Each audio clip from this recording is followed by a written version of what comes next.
I am ready. My second favorite episode of Star Trek The Next Generation is Ethics. This episode begins with Geordi telling Worf that he looks at the cards after the hands have been dealt in their poker games. Let's just say I had a special insight into the cards. Now, he is showing that his behavior is ethical. He waits until the hand is over to look at what the cards actually were. Not to worry, Worf. I only peek after the hand is over. But then he provides Worf with a way that Worf can prevent Geordi from cheating in the future. Next time, you should bring a deck that's not transparent to infrared light. And so Geordi shows at the very beginning his ethical mindset, which leads us into an episode in which individuals are confronted with ethical dilemma all over the place. The episode begins with a container landing on Worf's back, paralyzes his spine. He's not going to be able to walk anymore. But I can't move my legs.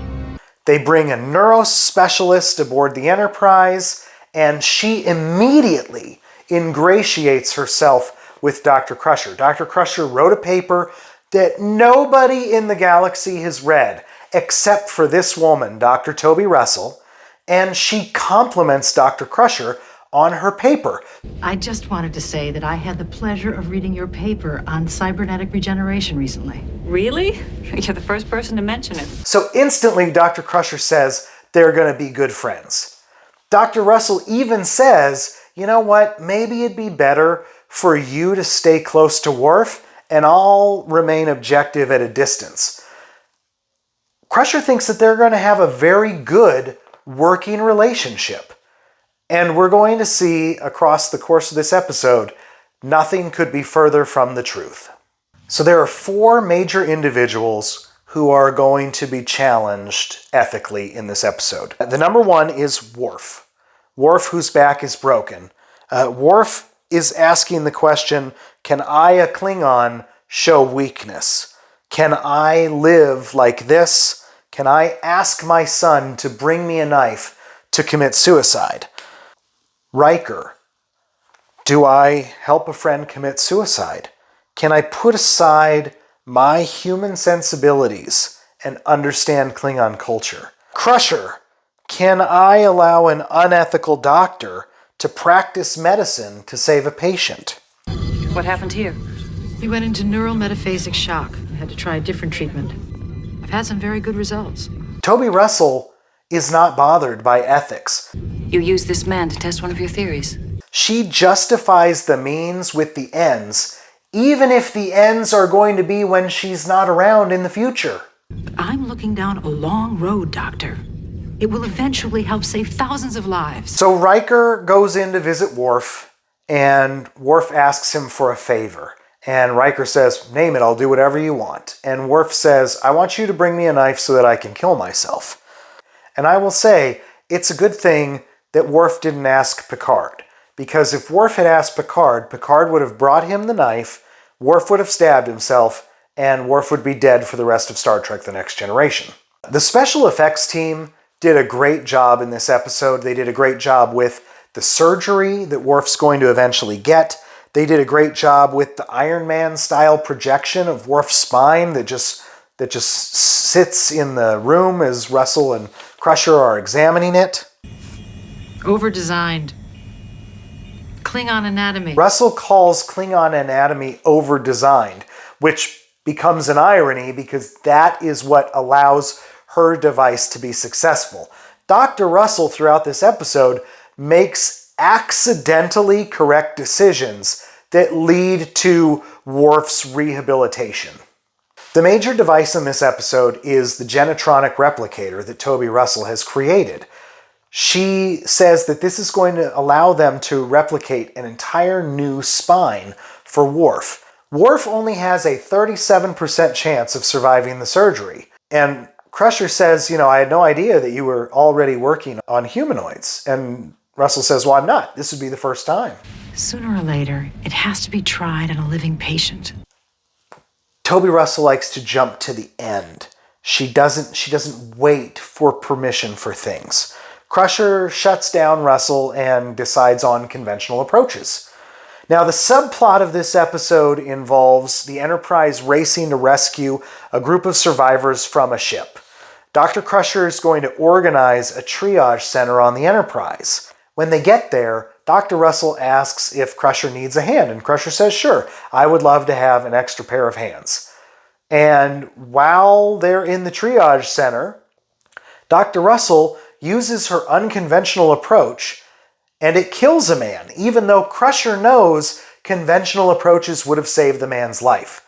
She considers Dr. Russell irresponsible, and she has an awesome line that she just throws right at Dr. Russell. I think it's the most powerful moment for Dr. Crusher in Star Trek The Next Generation. I will not be drawn into a hypothetical argument, Doctor.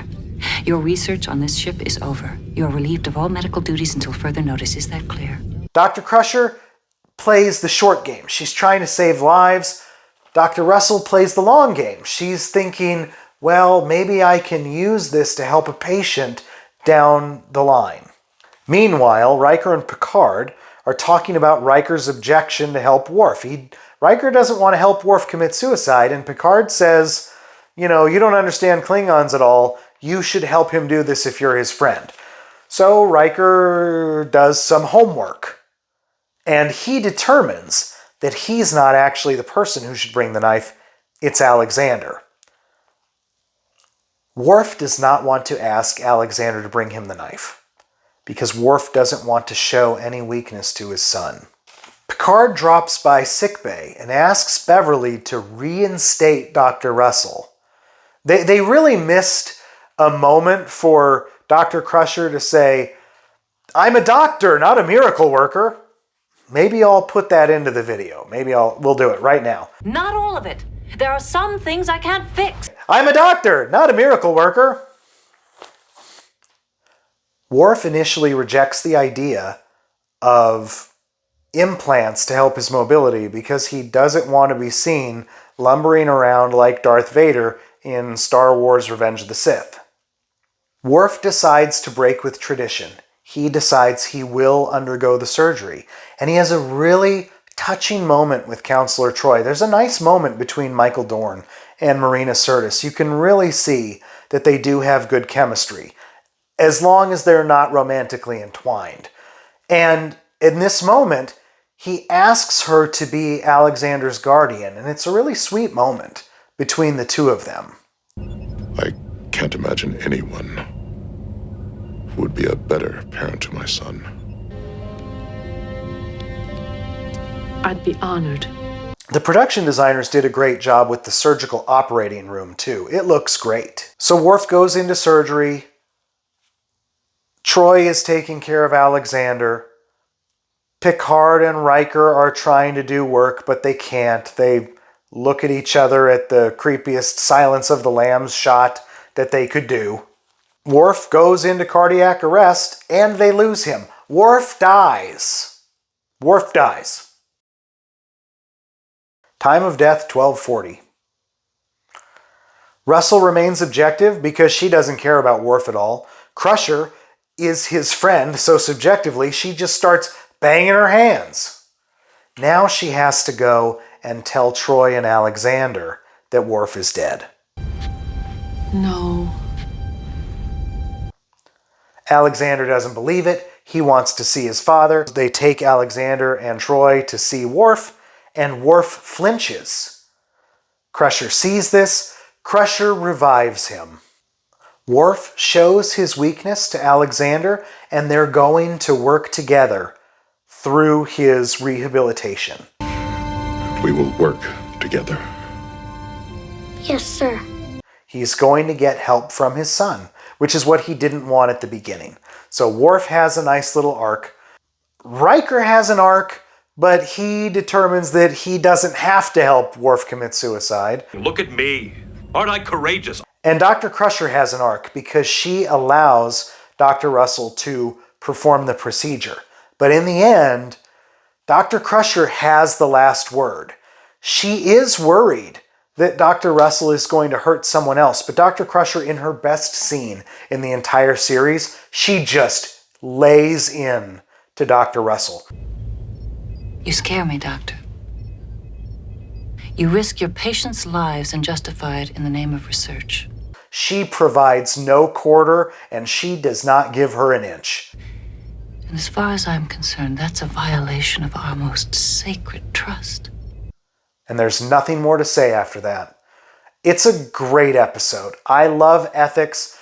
Ethics is one of those episodes where we get to see people at their best and at their worst. We get to see how they make decisions. Dr. Crusher has to make a very difficult decision. Since the surgery with Worf is successful, Toby Russell is going to go on and use the Genetronic replicator to help other people. Enjoy your laurels, Doctor. I'm not sure I could. She is going to be able to sell this as a success, and Dr. Crusher is not convinced that what she did by saving Worf was a great thing. Yes, she saved this patient's life, but now Dr. Crusher's forced to look at the long game. What is Dr. Russell going to do with the Genetronic replicator in the future? What is she going to do as she continues to practice medicine? It's a wonderful episode, one of my favorites. My favorite episode of Star Trek The Next Generation is